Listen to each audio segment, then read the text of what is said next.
Welcome to the second semester of the 10th anniversary year of the Hallmark Symposium series of lectures. Who is enrolled in this program for the first time? Okay, some very simple ground rules. There are 7 lectures. You need to attend at least 5 of them to get the credit. Some people had some problems graduating because they only went to 4. And all you need to do is make sure you get one of these. You all have the schedule for the spring.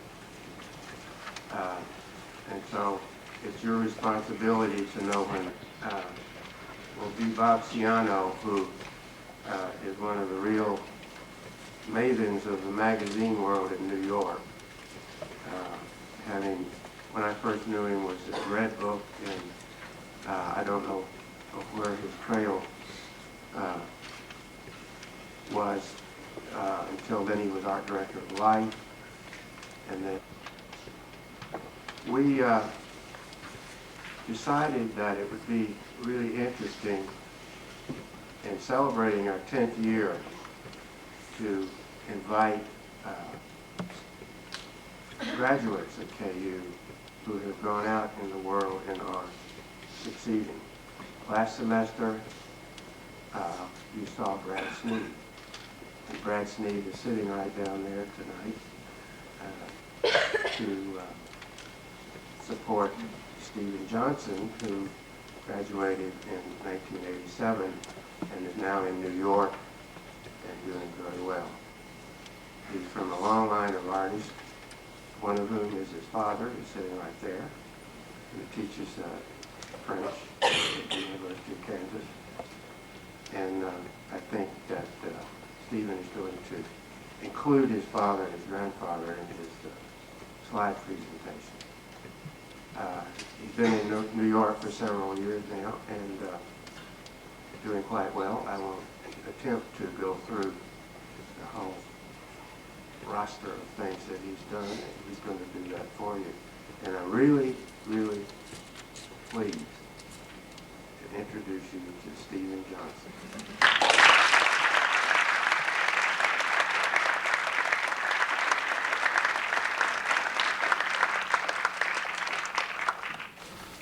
Thanks a lot, Tom. I'm glad you turned out the lights down.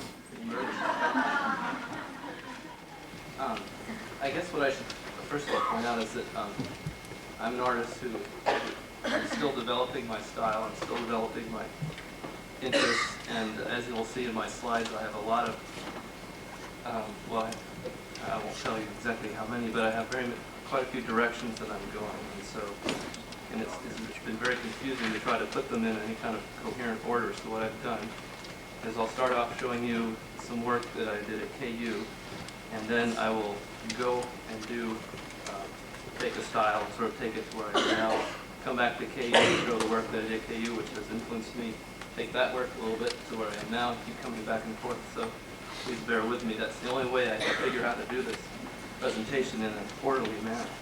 But in any event, just briefly, I graduated from KU with a BFA in painting and a BFA in illustration.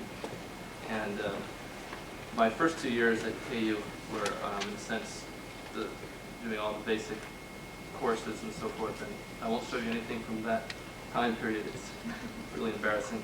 And then I spent a year in Bordeaux in France, and that was a point in my life which was where I went to museums, I sort of formulated ideas, I saw paintings, and I developed my own personal taste for what I appreciated. And so in my slides, I'll start from that period and then my last 2 years at KU. But here. I'm starting out with a slide by my grandfather, and the reason I'm doing this is that it's always interesting to sort of figure out why you want to be an artist or why you want to do what you want to do. And growing up, we have, these are drawings, just to preface, these are drawings that were made in the 20s at the Chicago Art Institute. And I've always loved these since I can remember, really. And just the whole idea that these were done with charcoal and an eraser, and that's it. And this beauty and sheer elegance of these drawings had a profound influence on me, and I think that it's always been my quest, and it still is my quest, to achieve this purity of line and rhythms and just the expression on her face and so forth. Here's two more portraits.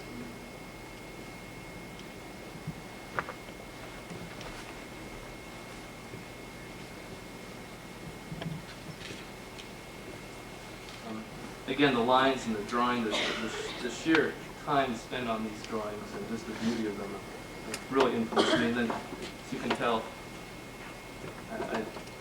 this is a copy I did, and you'll see this face in other pieces. I keep bringing the face back. It's a wonderful face.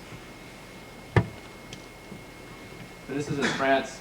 I borrowed some drawings from an art teacher there, which is on the right. This is a drawing that was done at the turn of the century, and then I copied it on the left, trying to learn the technique.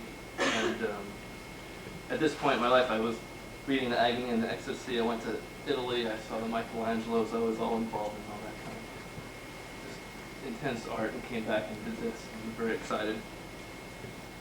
These are pages out of sketchbooks I did. These are copies from Géricault paintings and figure paintings that he did. He's a 19th century French romantic painter. Velasquez copy. This is watercolor.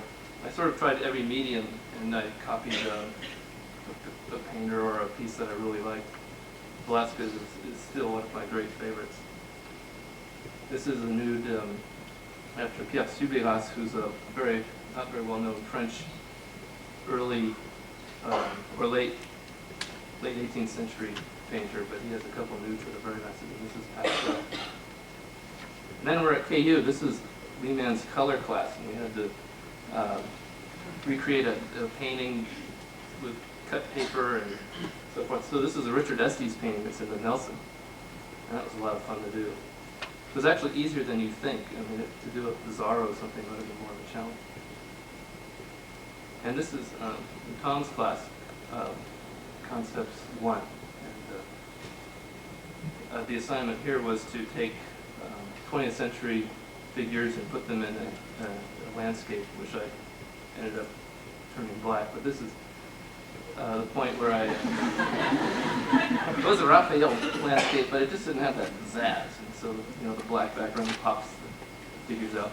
But I like the figure that Dali did of Christ. It was fun just to render that. And then Tom brought in a lot of books, and this is where I discovered Jim Dine.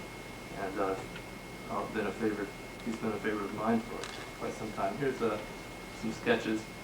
And the other figure is R.B. Kitash, who's another interesting contemporary artist. Those are some studies for that piece. This is a nude I did with Rick Dischinger in Rick Dischinger's figure painting class, watercolor. And then on to Concepts 2. Tom, I don't believe he's doing this anymore, but this was when we did a video series. The assignment was to choose an artist that you like for a variety of reasons. It could be his work, his life, whatever interests you. And I chose Vermeer being a painter that I thought that could encompass all sorts of qualities of beautiful paintings, and the subject matter itself had interesting stories.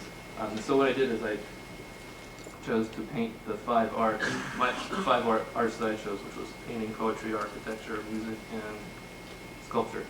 And this is architecture. And then in the background, there's I incorporated the painting by Vermeer of The View of Delft. And then this is the painting on painting, the art of painting. And here I put my grandfather's portrait, a face in there, and a painting that he has done.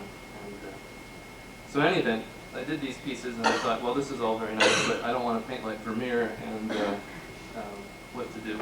And then put this to a video, too, and how to make that interesting. So then, it's a big change, I started doing a lot of very emotional, free drawings and so forth. And I combined the two. The theory, the thought behind this is that everything that Vermeer paints is in an interior, with the exception of a couple outside scenes, but they're all very worked out and very clean. And I thought I would juxtapose his work and what he doesn't talk about outside of his windows, all the sort of death and disease and that kind of thing that's going on. So anyway, I did this piece. I actually did this piece in 45 minutes up in the attic, and then a friend of mine came over the next day and looked at it and said, God, that is really weird, Steve. But it ended up winning Best of Show here at KU, and I went to New York to the Society of Illustrators. So you never know. Don't listen to your friend. But listen to him anyway. And then this is a charcoal triptych, and more figure type things. And this is an important piece for me too. This went to New York to the Student Society of Illustrators show, which won a nice award, and it also went into the regular show while I was in school here, and it gave me encouragement later on, when I moved to New York. This is a piece I did in Anne Willoughby's class. She taught Applied Illustration 1, which is a piece on terrorism. This is a piece I did for her as well. Was a series on mental illness, and this is, I forget what it was exactly, I think it was schizophrenia. But I was very interested in just the colors and patterns and the hanging idea of clothes and so forth. So when I moved to New York, I did this piece for the Kansas Theater, and this is a poster, and it's designed by Anne Willoughby's studio in Kansas City. And it was fun to incorporate my interest in colors and clothes and hanging pieces and textures and so forth. And this is a job in New York City. I'm sort of showing you now a style of pastels that are all based on pumice stone paper, which is fine stone mixed in with a acrylic ground, and you coat the paper, and you can tint it any color you want to, and it gives a nice surfacey quality. This is a piece for American Journal of Nursing. I forget what it's about, but I like the composition of the guy in the back, towards the side of the bed. And this is a piece too for the same magazine, American Journal of Nursing, about, it was very sort of lugubrious story. All these people died in all kinds of horrible ways, and this was a father who was in a plane crash and who had previously lost 2 sons in plane crashes, so I chose to illustrate it this way. This is somebody who was drowned and shot, all kinds of horrible things, so this way. My idea was not to show any figures. And this obviously was a car crash and all kinds of other things. But at that time, and I'm still am interested in shapes and sort of forms, abstract forms, and this was a nice way of incorporating that interest. And I kept going. This is a piece for the Kansas City Star that I did about another crash. So sort of heavy-duty stories here. And but I was pleased to see that they liked the idea and to use something sort of as abstract as that for their cover. Here's the cover. I don't know. And this is a transition piece. This is a piece I just did for myself. I came back to Lawrence. My dad has this neat lily pond that we made years ago, and it's a designer piece. But now everybody calls it the Pac-Man piece. This is another important piece for me. We're back at KU now. This piece here is a poster idea for the video that I did for Tom. And at this point in time, I had not finished one of them. So the S stands for sculpture, architecture, and the two P's are painting and poetry. And I had not done music yet, so there's no M. But anyway, I really like this piece. I just sort of came up with it, and it's gone on to get me lots of jobs in New York. It won Best of Show at the Florence Art Guild, the juried annual exhibition, and it's really proven to be a worthy piece. Now I'll show you some of these more abstract conceptual pieces. This is another piece I did for Tom. We got an assignment to illustrate ephemera, so this was what I came up with. In New York, this is a piece about blindness for a nursing magazine. Piece on mental illness. But, here's these cliche things with a key and a doorknob. I didn't want that in there, but you end up doing things like that. I was pleased that they let me use this style. It was very hard to convince the art director and the editors, particularly, to go this way.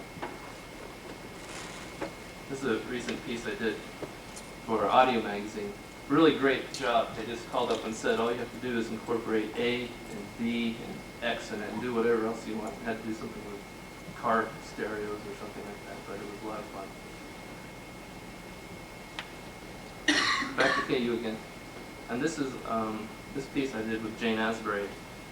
And she's a really great teacher for these kind of thoughts and working out of ideas. This is a silkscreen, spray paint, you name it kind of piece, but I really like the emotional quality in it. Here's another type of piece like that. And then this style or direction goes into pieces which I've done now for a magazine in New York called Ear Magazine. It's no longer it's the funk now, but it was a fun magazine to work for. I just did drawings, whatever I wanted to. Generally it was about music or drum machines, and this is a piece about drum machines, I guess. But I like the freedom and the gestures, the shapes, and really could do anything I wanted to do.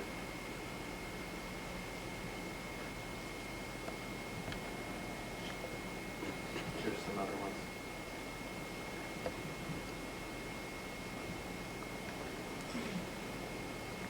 Now for something completely different. This is a poster that I did at KU for the Natural History Museum. And this is I'll show you some posters that I did at KU. Oh, this is actually a class that Dick Varney taught in the summer called, it was a poster class. And so this is one of my posters I did. I liked it, and he helped me with the type. I was really bad with it. I still am. And this is a poster I did with the arcs. I believe it's probably still around. It was a great way to work with a budget, and I worked with a lot of people there and made really good friends, and I ended up doing a lot of the drawings for the posters. Those aren't Schubert. These are all silk screens. This is a poster I did for the senior show, and it's like 11 colors, and I broke all the colors down into dots to try to form the faces, but at the end it was just that Dick and I printed this for 2 days, and we just couldn't take it anymore, so I finally went over each face with a colored pencil and sort of blended the dots a bit, but it was something else. Oh, there's the face again, grandfather's face. And this is a poster I did just to show you with one of my friends that I work on a couple of those posters with. He works now in Atlanta, Georgia, and so it just shows you that you do work with friends at KU, or you end up you do work with them outside of the university. And this is actually a sketch. This was my sketch idea, and they ended up using it for the poster of the centennial in Georgia. And now we're back to sort of KU watercolors.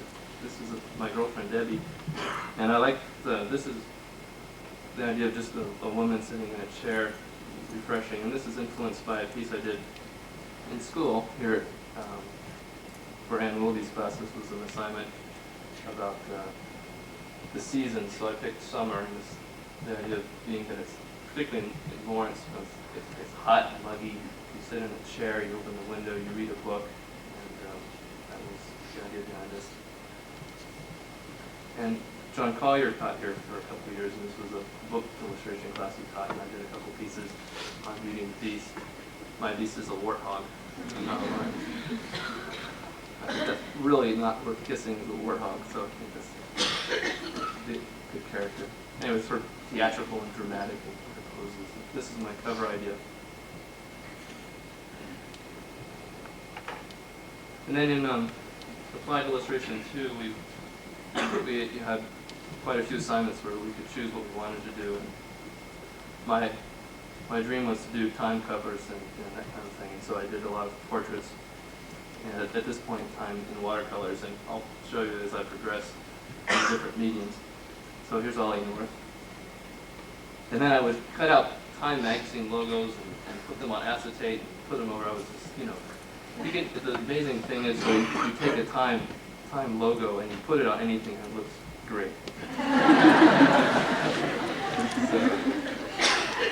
So like this, here's James Garner. I put it on but the funny thing is in New York, I ended up showing, I had in my portfolio a couple of these Time mock-up things to say, hey, look,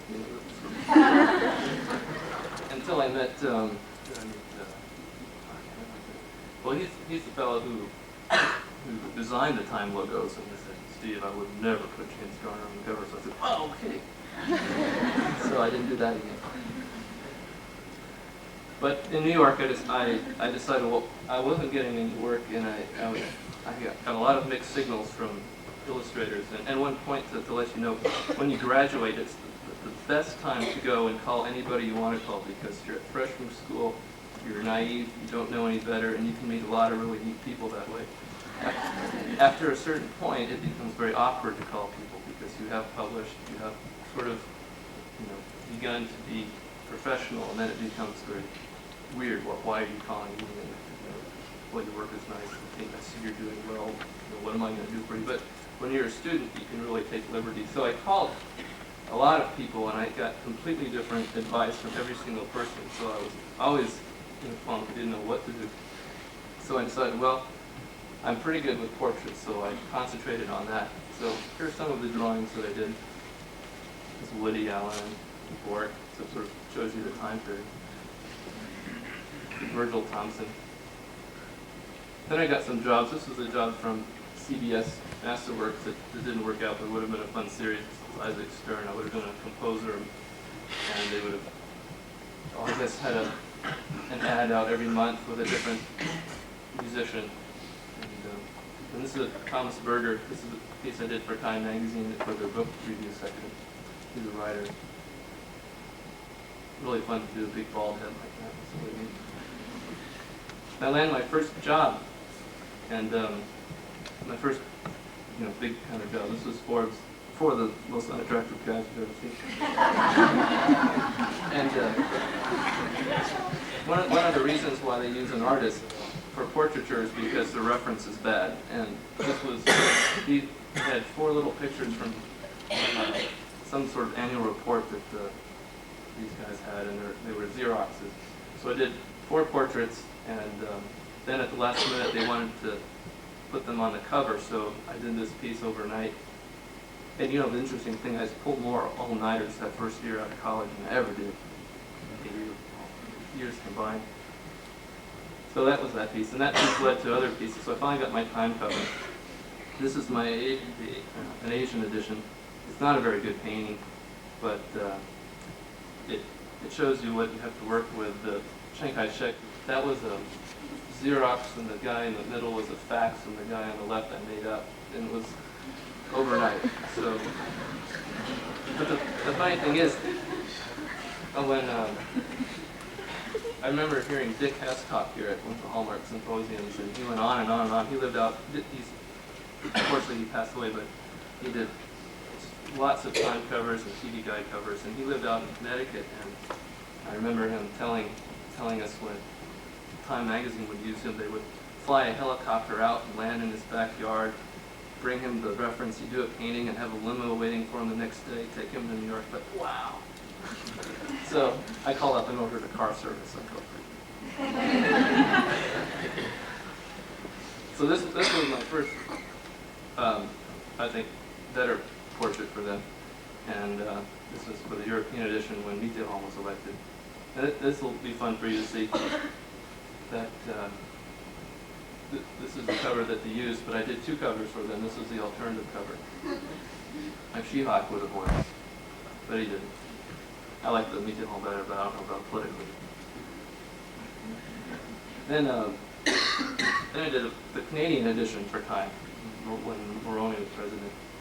These awful pictures they give you. This was a picture of Mulroney who he was coming out of a doorway and a flash just went off in his face, lit up everything you don't want lit up, under the eyebrows, under the nose. But and there again, it was the day to do the job. Then I changed. Then I started evolving into pastels. This is obviously Khomeini, and I did this piece as sort of a reaction against the Salman Rushdie thing, and as a piece to show Time magazine, my pastels. But Salman Rushdie is peeking over Khomeini's shoulder this time.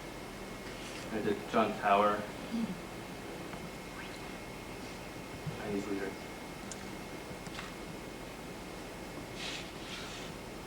There's Deb. And then now I'm in oils. This was a really fortunate thing for me. I was interested in a class at the New York Academy of Art in New York, and it was closed, so I sat in another class, and it was a portrait painting class in oils, and I learned this technique of grisage and glazing and all that from this wonderful teacher. And this was my first piece I did. I like it because it has a sort of French romantic look profile. It looks like a coal painting. Here's another piece I did in that class. Then, starting in oils, I did another Mitterrand copy in oils to show Time. I always do these pieces and go back and show them what I'm up to. And so a week later, I got a call to do Bush. It's a really bad painting, but he was really hard to do, I think to say. They gave me this picture. He just looked awful, and he looked like his mouth was all puckered up, and he looked like he was sucking on lemons all day, and his eyes were all beady, and they wanted him to look very confident and yeah. But they were laughing too. but this was a time when we sent all the troops to the Gulf, and so it was a hard time. They ended up not using this piece and putting a photo collage or something, montage on the cover. But that. To change I did some dog portraits, so sort of. I like these. These are tiny little paintings, about 8 inches by 8 inches, and this is for a friend at Arista Records.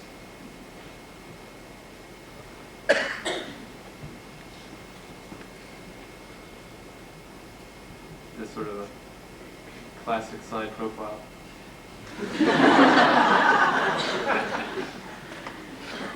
This is actually one of my favorite paintings. It really just sort of came about very nicely. This is a posthumous painting of a father of my former roommate. His family's in Germany, and his father just has this wonderful face. He had this, I don't know what it was, I just made it into a purple windbreaker, but in terms of painting, I think it's one of the more successful pieces.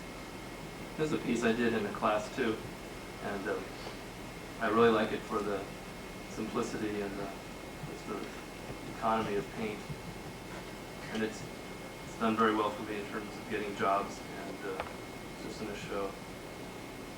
And I must tell you too, now in terms of my portrait direction, I'm now part of Portraits Incorporated, which is one of the biggest portrait houses in the U.S. It's in New York City on Park Avenue. They've been around for about 50 years, and they specialize in nothing but portraiture. I mean, they have 70 painters that do everything from miniature paintings to big, huge mural size, whatever you want. And it's pretty exciting because I'm looking at this avenue as a way to make some money as opposed to just doing freelance illustration, which can be kind of tricky. And also a chance to just do very nice easel paintings, just work on pieces. And so I'm now part of them. Here's a piece I'm working on. That's my dad, you probably recognize, a Hope Award winner. Yes. So this is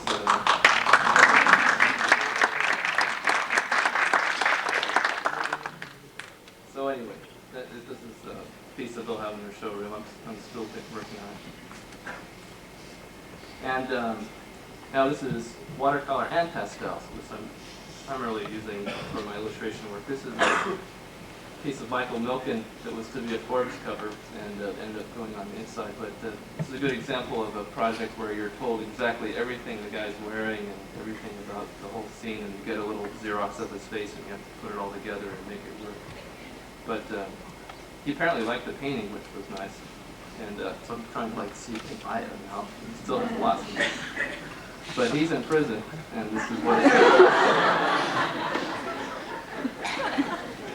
So he's got connections. But anyway, that shows you that kind of work. This is a recent portrait of Nuria that I did for the New Yorker. I've been doing quite a few pieces for them. It didn't run. Unfortunately, this was right before he died, and it was an article about his illness. So then they ended up doing a very nice article with Richard Avedon photographs talking about their. This is a portrait of Uma Thurman that I did for the New Yorker. I did two portraits. They used the other one. I kind of like this one. This is to announce her movie Jennifer 8. I used to work for them years ago. Well, 3 years ago, and they were very hard to work for. I thought, and they didn't pay well, and it was always last minute. And basically, they gave you a photograph, and you just rendered it to look like a photograph. It wasn't very interesting. Now, the budget's really very nice, and it's full color, and you can be much more creative in your style. So I'm pleased to be doing work for them when they ask me.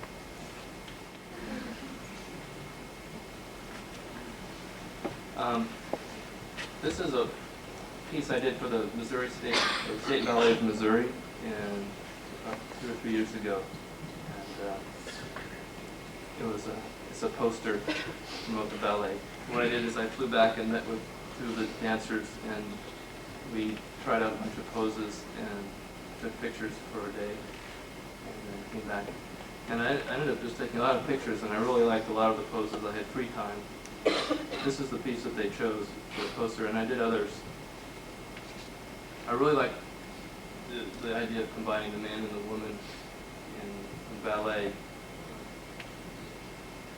There's the obvious correlation to pastels and Degas and his ballet series. But his series of ballet is my least favorite of his work, although I love his work. But I like the two from there.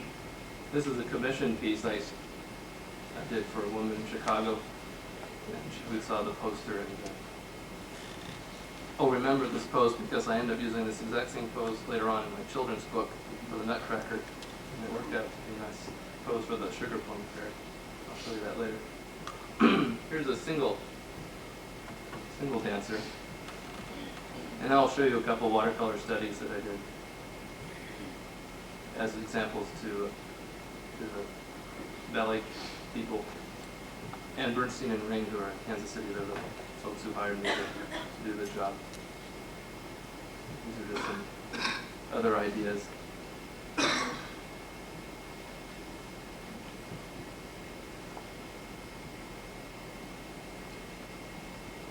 And another pastel.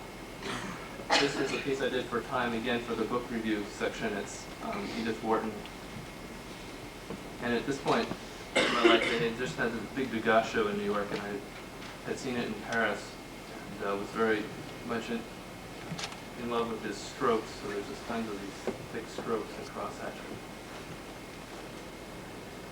And then, well, I landed my first album cover, which I was really thrilled to do, because right after this job, the album covers quickly went off the market. It's too bad. But this piece is Laughing Louie, and Louis Armstrong, obviously. And it was a hard job because they gave me a little black and white Xerox again. I get a lot of Xeroxes, and he was 18 years old and looked nothing like Louis Armstrong looks, or the way we think he looks. And when you get a job to do a legend, it can be very easy or it can be very difficult because everybody has a preconceived idea of what a legend looks like. So I did several different pieces, and we kept aging them per piece, and finally we just did Louis as we all know Louis older on. But the album deals with his work when he was very young. Then I got started getting a lot of work from CBS Masterworks. This is a CD cover for Opera Without Words. And this was their idea. This was an interesting point that after I did the piece and it was all approved, they had a panic attack because Puccini, whose Tosca is seen here, is a 20th century composer, and my garb and everything is definitely not 20th century. What to do? So I called my dad and we talked about it, and I called him back with a scenario which is that Scarpia, who's this evil police chief in Tosca, desperately was in love with Tosca and wanted her, and she was in love with Mario and so forth. And this is her opera, her aria that she's singing, and so the concept behind this is that it's Scarpia erasing her lines of song about love and art and so forth, and they were very pleased.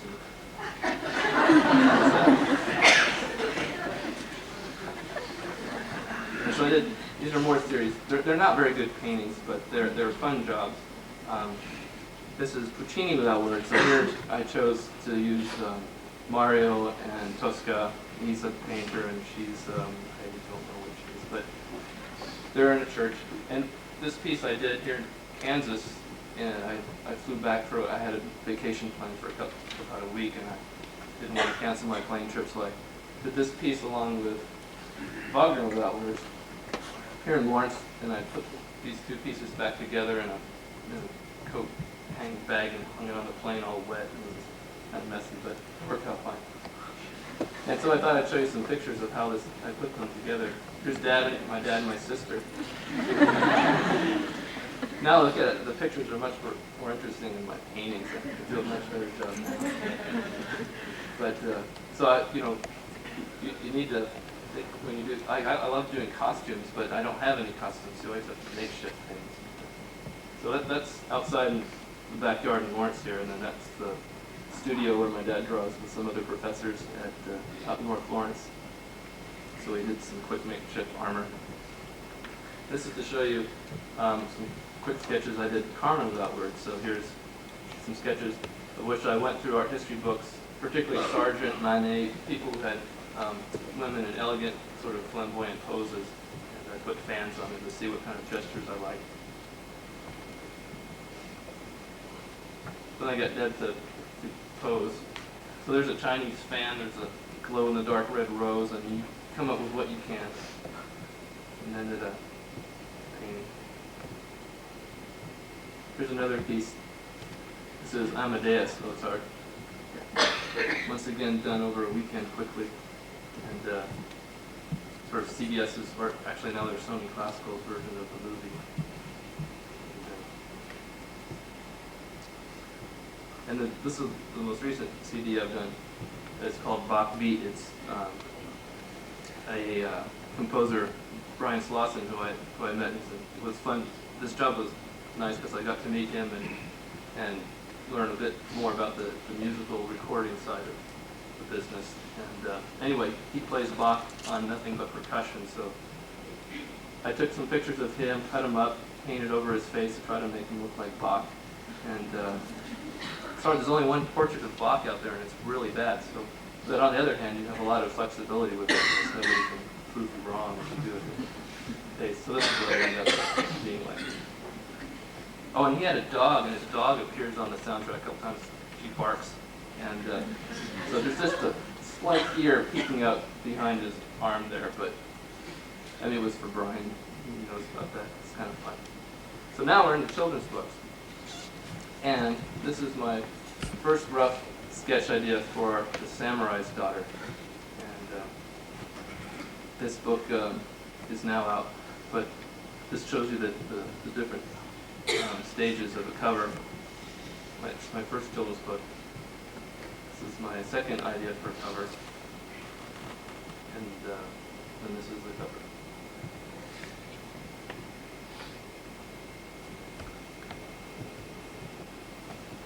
This is an interior piece, actually the first piece in the book, of her father and her sitting. So I originally thought about putting him in armor, and then they wanted her playing an instrument and maybe without armor and so forth. So then this is what this ended up looking like. Just to tell you a little bit about the story, it deals with, it's an old medieval legend. There's a medieval regent who has this, he's been, there's a spell cast on him, and he kind of goes a little mad, and he exiles this young gal's father, and then she grows up and goes out on a journey to bring him back. And when she's young, she dives and swims for pearls. So this is a sketch of her underwater.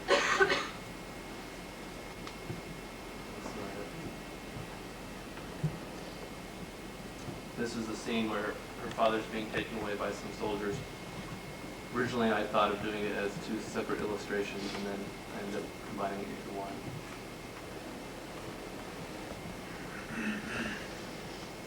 This is a scene where she hugs her father goodbye. I was very interested in the compositional, sort of the big shape, and then the solid blue background. Here's another sketch. And there's the file. And there's a hug scene when they are reunited at the end. So switch the characters around.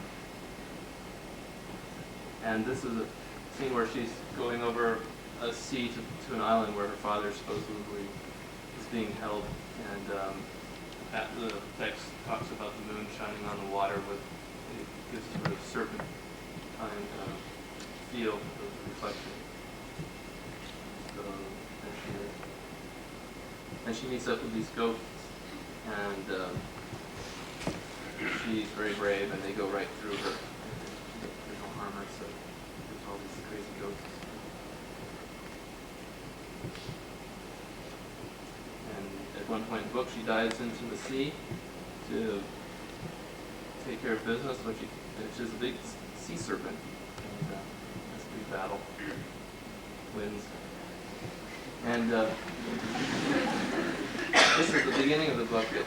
This is the title page. I was fortunate to go over to Japan, where my teacher was, my sister was teaching English, and I fell in love with the greens and just the fog and the mist the way it came down over the hilltops.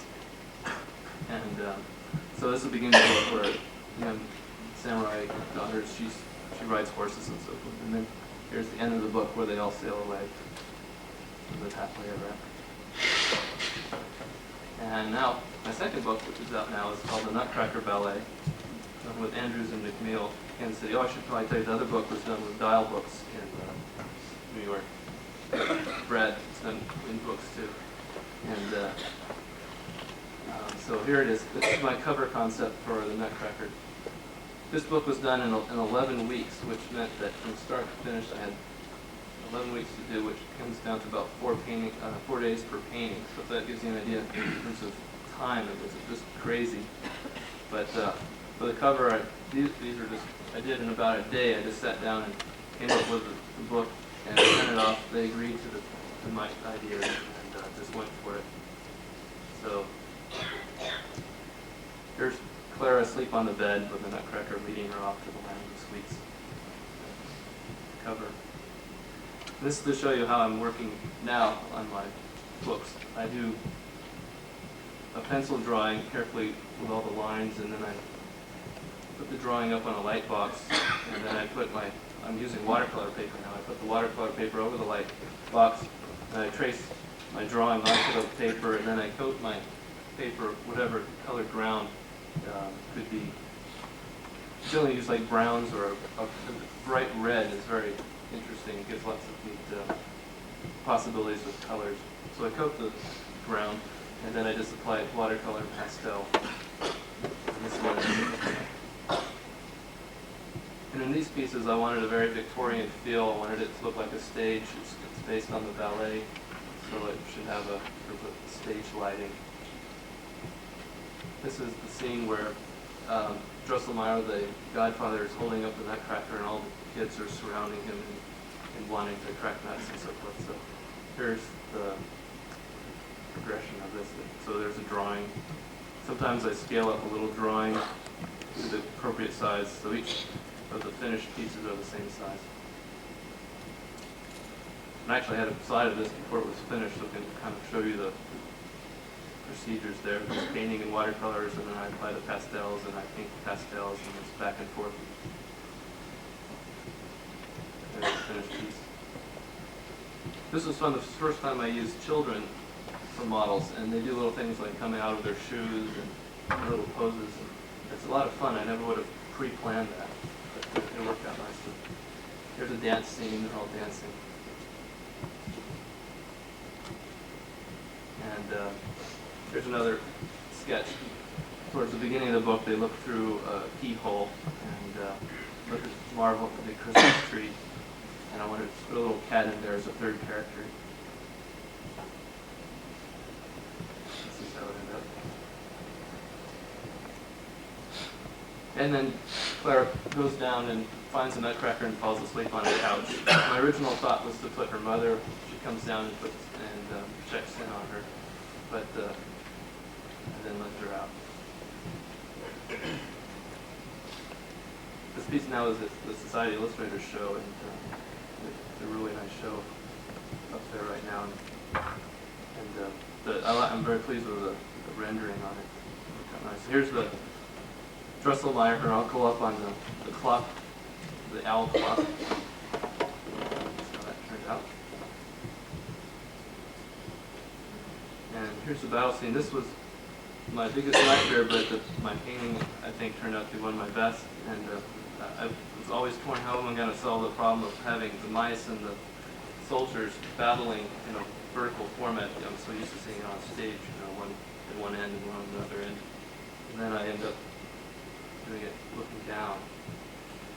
And this painting has gotten a lot of attention too. It's at the Society of Illustrators now. And, been using it in my ads. And then Adeline, she throws her slipper at the mouse king, and I struggled for a long time trying to find a proper mouse king. And kind of like this guy.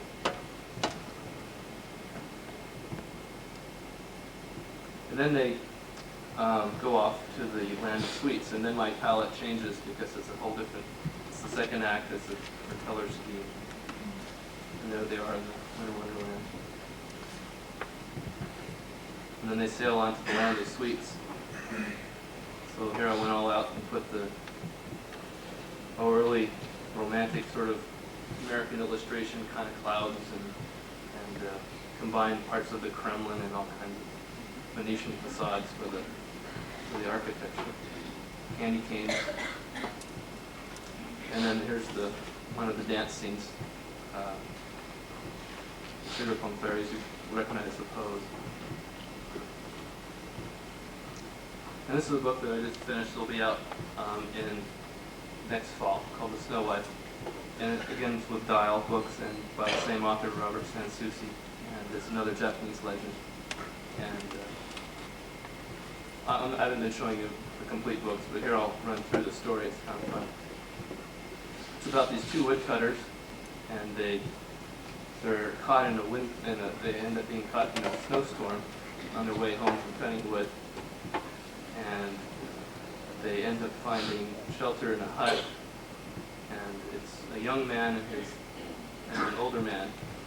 And when they're in the hut, they're asleep, and then this mysterious woman comes in, and she bends over the old man and has this cold breath that comes out and kills him. And then she looks at him and says, "Oh gosh, you're kind of cute. I'm not going to kill you." So then she says, but never tell of this event, so he doesn't. And a couple years later, he meets this beautiful young lady walking home, and they go back home, and they end up having kids and the whole bit.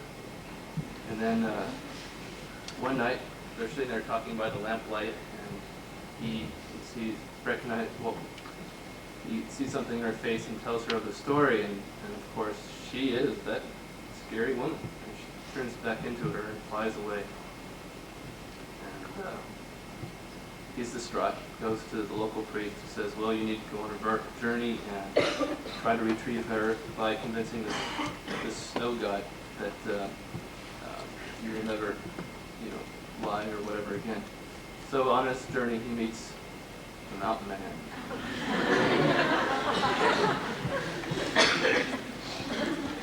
This was fun because we had to continuously lower his stomach to sort of hide things,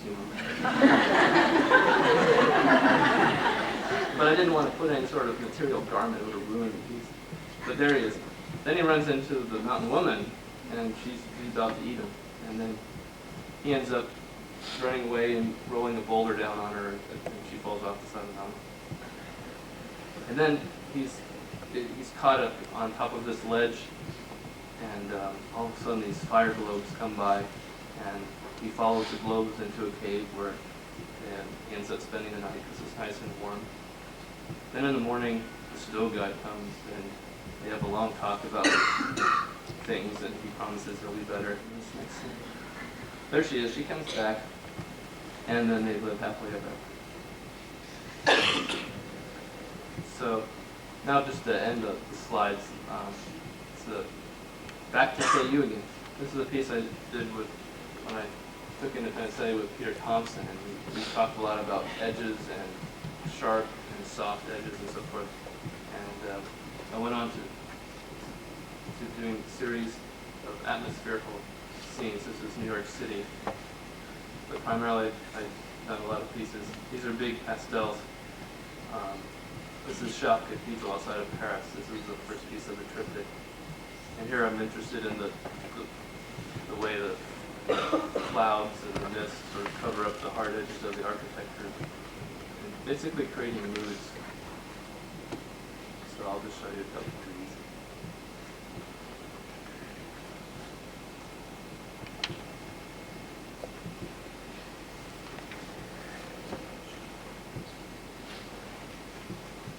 Some paper has torn edges. And then to end with, I occasionally get together with some friends and we have models.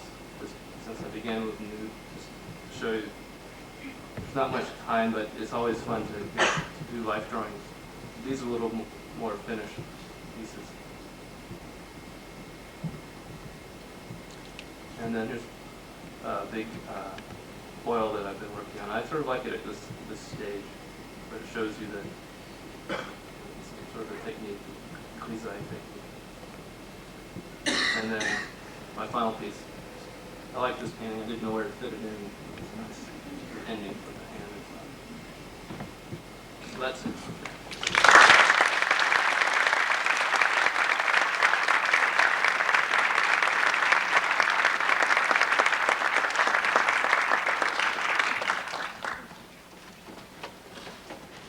So I guess if there's any questions.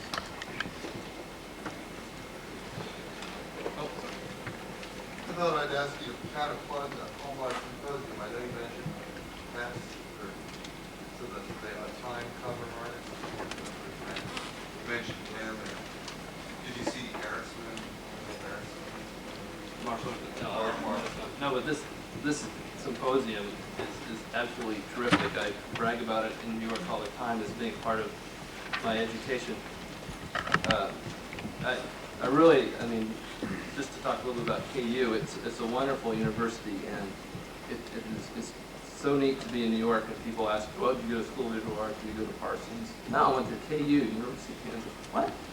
I said, yeah, it's terrific, and they really respect that. It's a place where you can develop yourself without worrying about the attitudes and styles and trends of the big city and worrying about rent and so forth. And the teachers, I'm very pleased. I've had all the teachers have been wonderful here. I've learned so much, and these symposium lectures are just terrific. The idea that you bring in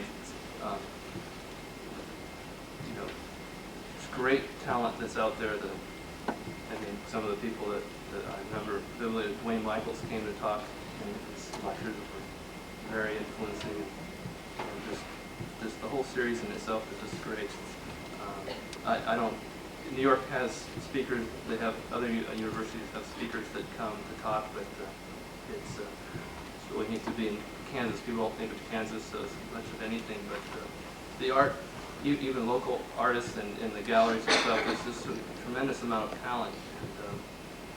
And I really appreciate it even more now when I think back of all the quality that's here. Yeah, it's a good question. I meant to talk a bit more about that.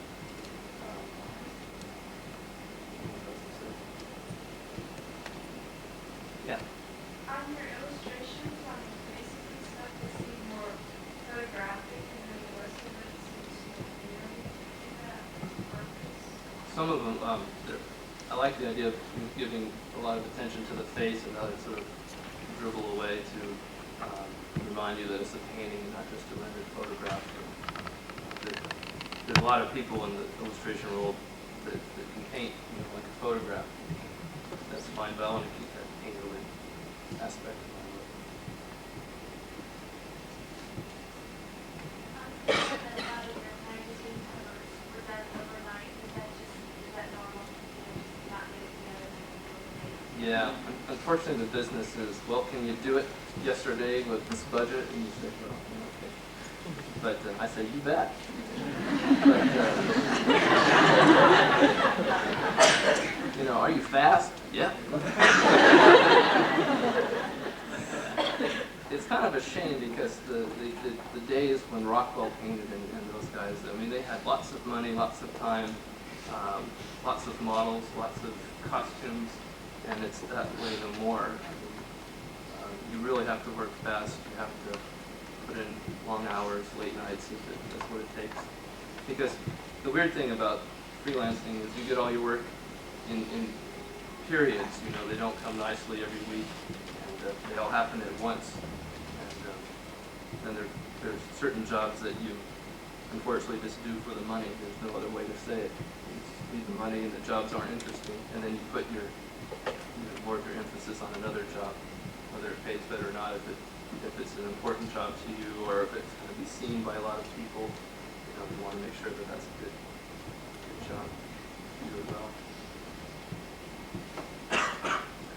As far as your freelancing goes, what about in the early period when maybe the job work coming in? How did you survive from work?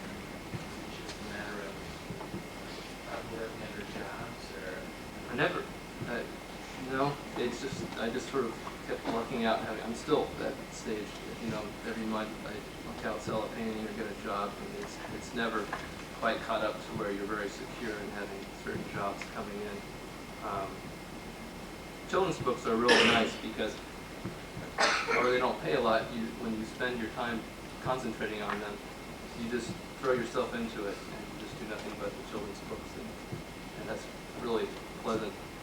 Whereas with freelancing, one day you're doing a portrait, or the next day you're doing some business article that you couldn't care less about. And, you're always changing your themes and subject matters. It's hard to keep a focus. But yeah, earlier on, I envied anybody with a tie and that walked around and said, "Oh my God, they're getting a paycheck." Oh, I wish I could be doing that. But it's still a constant struggle of being out there promoting yourself, and I'm not one that promotes myself very well. And just to let you know, there's another Steve Johnson out there that complicates everything. He's up in Minneapolis, and he's really good. His wife's his agent / idea person, and she's really prolific about getting mailers out, and people call me for jobs. But in fact, at the Society of Illustrators the other night, he won a gold medal, so I came in there and they said, "Hey, congratulations." I said, "Well, I'll take it." But hopefully with the books, he's involved with children's books too, and our styles are quite different. People are now seeing the difference between Steve Johnson's, but I go by Stephen, so if that's any you can tell. But, you know, to be honest with you, when I've done some clinkers and you put Steve Johnson, I didn't say boo.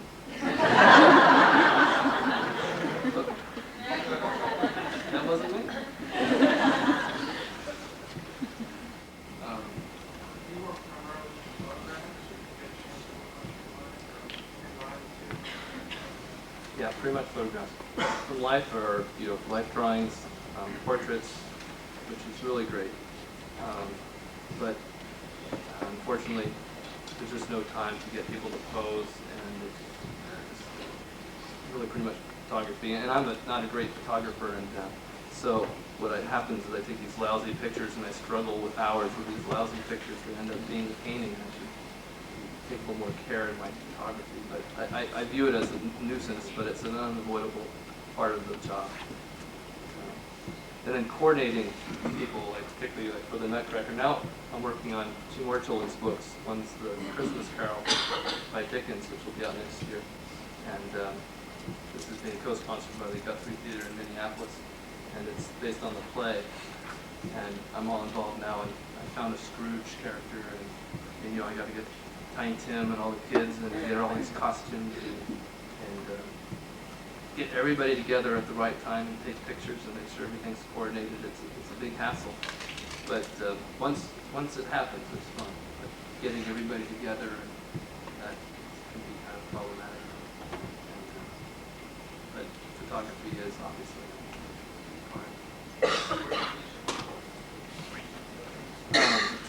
friends. My piano teacher gets me all my kids,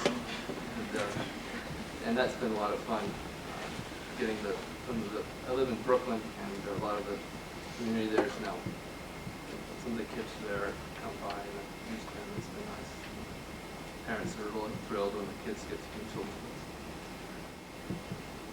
And well, in terms of projects, so I'm working on Christmas Carol, and I have another book with Dial that I'll be starting called When Solomon Was King.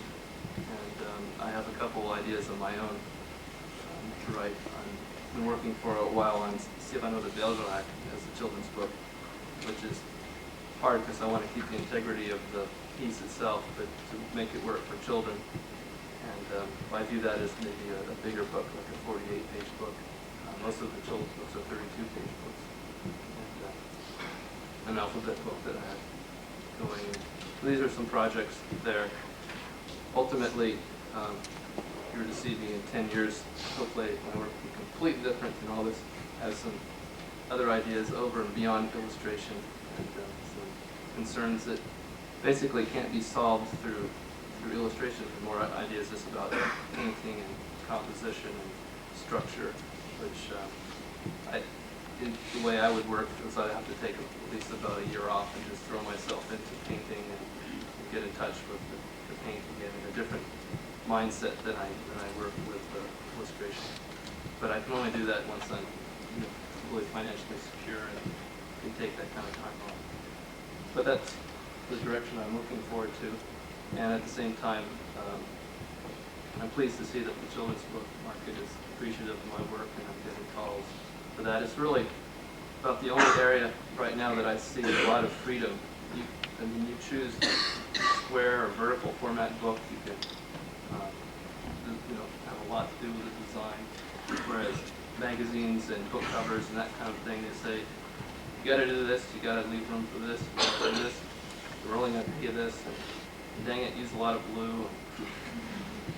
And that can get old after years and years of that. So the children's books are just a wonderful area, and there's such great artists working in that field, and it's well respected by everyone. And it's really rewarding.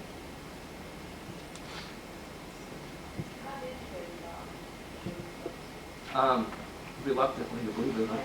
Yeah. A friend of mine worked at Dial, and she kept bugging me to bring my work in. And I didn't want to do children's books because I was never around kids, and I thought I was the wrong guy to do children's books. I didn't know about children. And the money is not particularly great for the work you have to do. But ultimately I agreed to, and I'm really glad I did. But that's how it happened, believe it or not.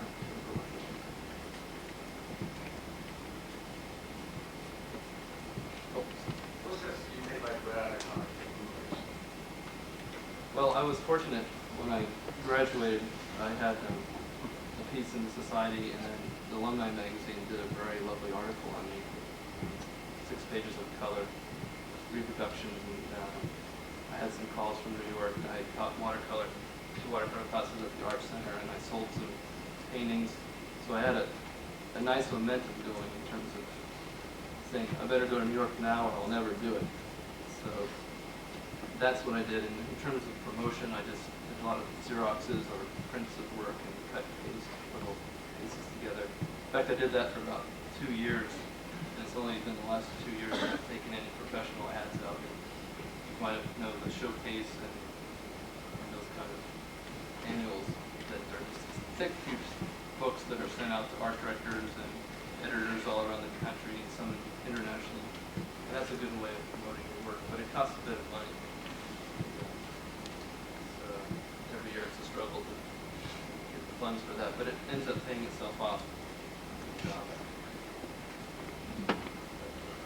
A lot of people I'm not a very good promotional type of guy, but a lot of people are really good at it. And Elwood Smith, another guest lecturer here, we had a whole workshop with him about self-promotion. He's great. I mean, to look at somebody who's on top of promotion, find some of his work. Just on that line, is there something that you would recommend better for the other people in the business has to have it?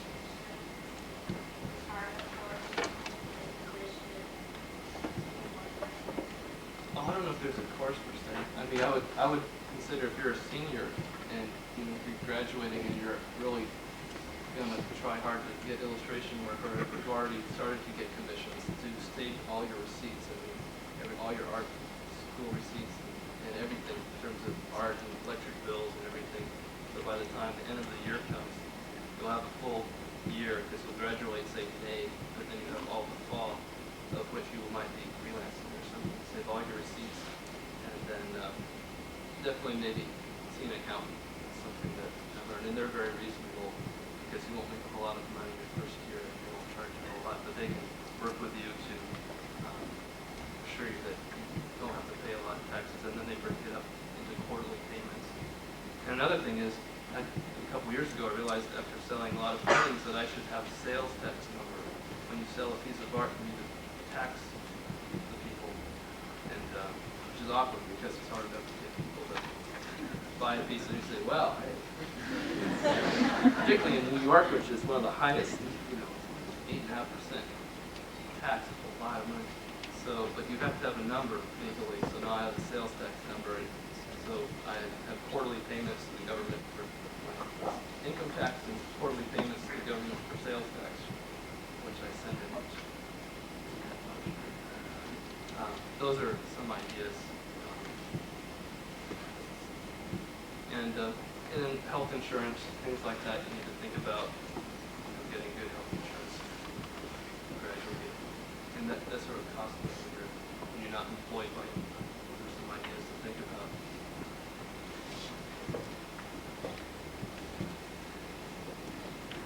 Okay, I think that's